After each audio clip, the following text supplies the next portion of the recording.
仕方ねえな。遊んでやるか。ザル？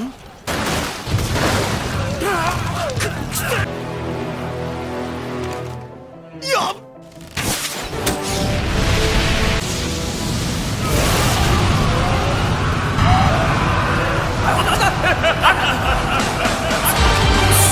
約束の土下座が残っただろう。歓喜かと言いてえところだ。貴様は戦が楽しいのか。俺の力で戦に勝つ快感に余っておる。そしてそれは名武将の持つ気質そのものだ。あらかた君が才能を持つ。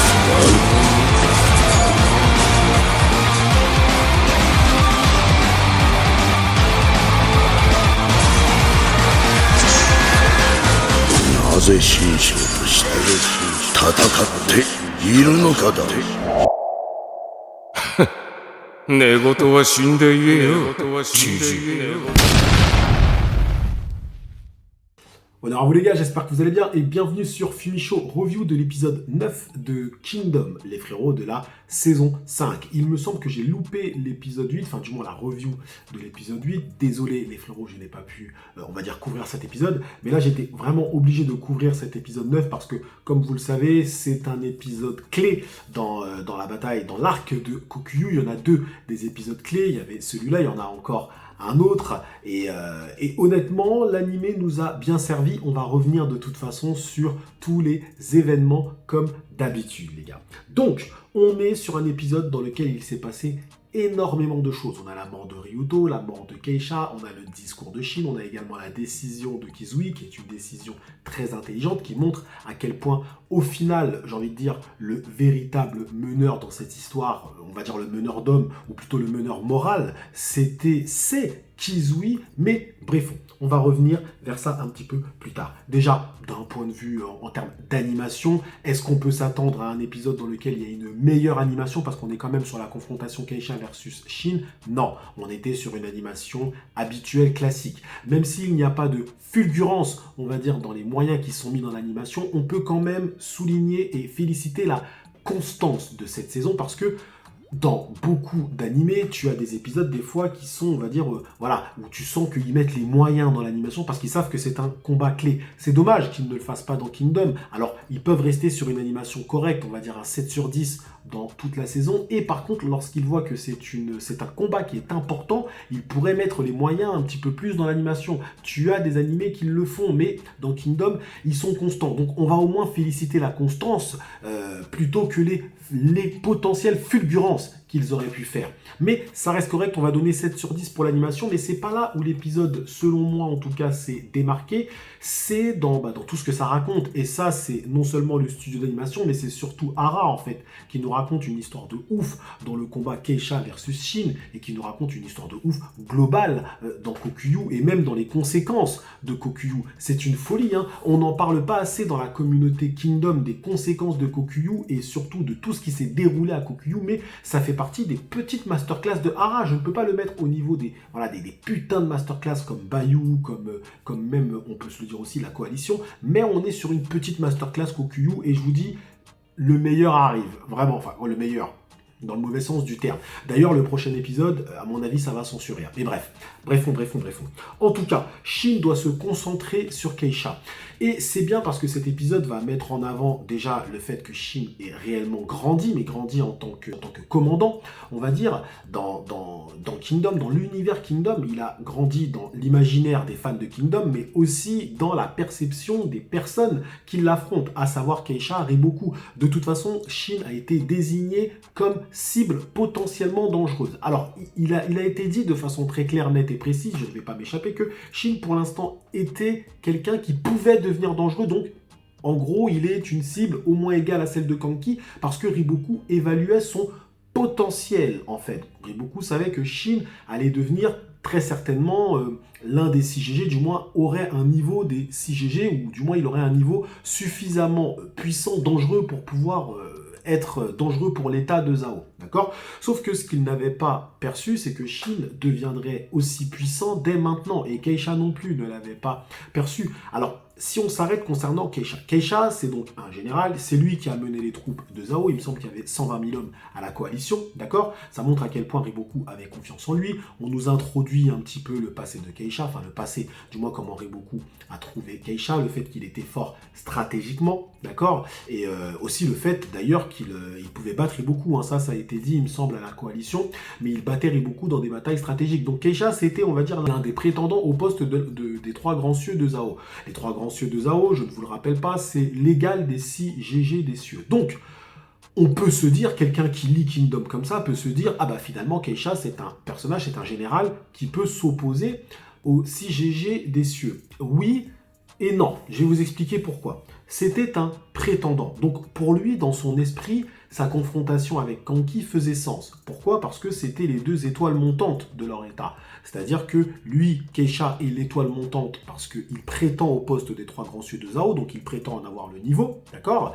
Et Kanki, lui, même s'il ne prétend pas au poste des 6 GG parce qu'il en a rien à foutre, ça a été dit de toute façon dans son introduction scénaristique qu'il avait le niveau de toute façon des 6 GG des cieux, et nous on le sait, qu'il a le niveau, ça a été prouvé de toute façon. Donc la confrontation fait sens. Au final, on a les deux étoiles montantes de leurs états qui sont en train de s'affronter. Mais en fait, non, pas du tout.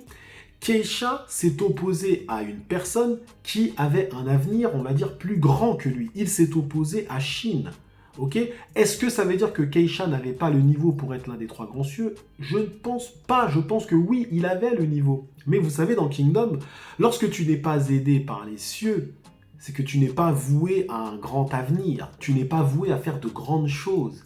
Tu t'es opposé à quelqu'un qui finalement avait un avenir plus flamboyant que toi. Les cieux ont aidé Shin d'une certaine façon parce que tout s'est emboîté pour que Shin puisse rencontrer Keisha. Tu as l'arrivée de Kyukai, après tu as l'arrivée de Naki, bref, tout s'est emboîté pour Shin. Les cieux ont parlé pour lui. Il a pu aussi faire un discours qui motivait ses troupes, donc attention, c'est pas de la chance, hein. C'est grâce à ses compétences évidemment, mais ce que je veux dire c'est que tout a été mis en place pour qu'il puisse gagner. Les cieux étaient avec Shin dans ce combat, d'une certaine façon. C'est pas moi qui le dis, c'est Rinko. Rinko le dit que lorsque les cieux t'accompagnent, voilà, il y a des généraux qui sont choisis par les cieux comme ça. C'est comme ça dans Kingdom, ok? Et donc il a pu se confronter à Keisha, et vu qu'il est bien plus fort que Keisha, même si Keisha se défendait, il a pu le découper, très clairement. Et donc, ça nous montre que Keisha s'est confronté à quelqu'un qui avait un avenir plus grand que lui, qui avait quelque chose encore à raconter, qui avait, on va dire, un idéal, parce qu'on confronte les idéaux dans Kingdom, c'est un peu ça. Et bien celui de Shin est bien évidemment beaucoup plus grand que celui de Keisha, qui lui pour l'instant était dans une confrontation avec Kanki. Lui voulait se confronter à Kanki, se prouver à lui-même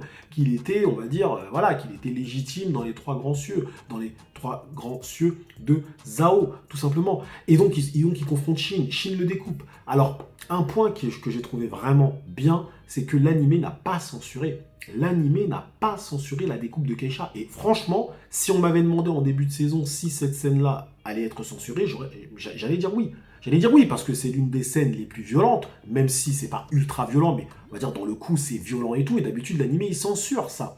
Donc là, le fait qu'ils aient respecté la scène, on va dire de façon claire, nette et précise, et c'est vraiment fidèle au manga, tome 44, eh bien les frérots, on peut se dire que c'est une excellente chose. Ça veut dire que l'animé a le souci du respect de l'œuvre de Yasuhisa Hara, bien évidemment.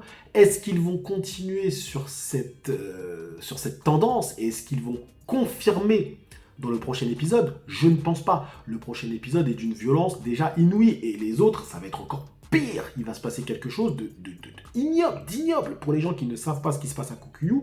C'est très clairement la scène la plus choquante pour l'instant de tout Kingdom, la plus violente de tout Kingdom qui arrive, très clairement. Et rien que dans l'épisode 10, vous allez voir déjà les prémices de ce que l'armée de Kanki est capable de faire. Et rien que ça, on va voir comment ils vont l'orchestrer, comment ils vont le structurer, comment ils vont le représenter. Mais ça sera censuré, c'est obligatoire, c'est obligatoire. Donc bref, ensuite on a bien évidemment le discours de Shin, j'en ai pas parlé, mais pourquoi c'est un discours qui est fort?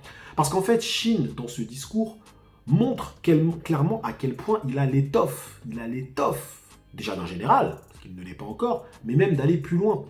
Il prend sur lui, il prend sur son dos toute la motivation de ses troupes, toute la motivation de son armée. C'est ça quand il dit « suivez mon dos ». La mort attendra. Suivez mon dos. C'est l'un des plus beaux discours de Kingdom. Et c'est Shin qui le fait, tout simplement. Et ça montre à quel point il est prêt à endosser la responsabilité. Vous voyez ce que je veux dire? Il endosse la responsabilité de son armée. Il endosse tout. Il porte tout sur son dos. C'est pour ça que Hara choisit son dos. Hein. Vous savez l'expression quand on dit bah, il a le dos large, etc. Il faut avoir les épaules, il faut avoir le dos pour pouvoir soutenir tout ça. Eh bien lui, il l'assume à 100%. Et c'est ça qui est ouf en fait dans cette scène. C'est que Shin est capable de dire à toute son armée « J'assume, c'est moi qui suis devant, c'est moi qui prends les plus gros risques. Vous n'avez qu'une seule chose à faire. Regardez mon dos. C'est tout ce que vous avez à faire. » C'est ça qui est fort. Vous imaginez la puissance de l'homme pour pouvoir assumer ce genre de choses, se mettre à l'avant-garde, prendre tous les risques.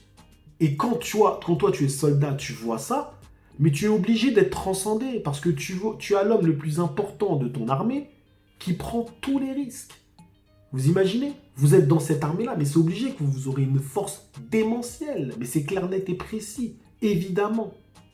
Donc, c'est l'un des plus beaux moments, évidemment, de cet arc. C'est le discours de Shin.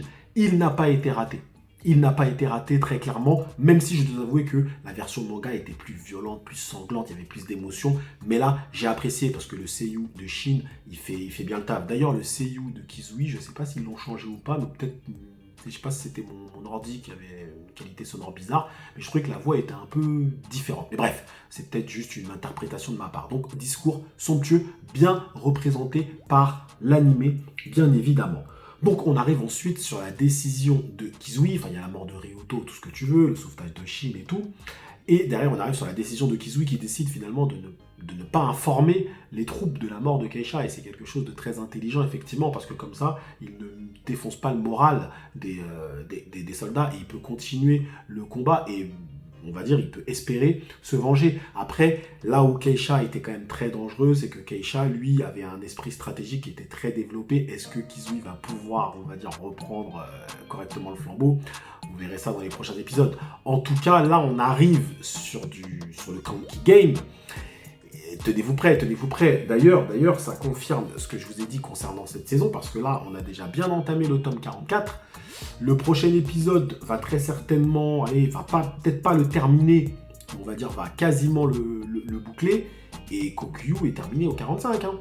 Kokyu est terminé au 45. Donc je vous l'avais dit, Kokyu, 12-13 épisodes, hein, clairement et simplement. Donc ça va continuer, Alors il y a encore un petit truc qui se passe un petit peu avant Giyu, il me semble. Mais les frérots, ils ont été au rythme habituel en vrai. Hein. Ils font 3-4 chapitres par épisode. Donc je vous dis franchement, oui, je pense qu'on va avoir le début de l'invasion de Giyu. Écoutez, on verra peut-être que je me trompe, mais là je sais qu'on est déjà au chapitre 474 pour ceux qui se demandent. Donc voilà les frérots, petite review tranquillou, ça faisait longtemps sur Kingdom, ça me fait toujours plaisir, c'est toujours un honneur pour moi de vous retrouver les gars. Prenez soin de vous comme d'habitude, que l'honneur soit avec Shin et soit avec Kizui également. Keisha malheureusement il est déjà mort.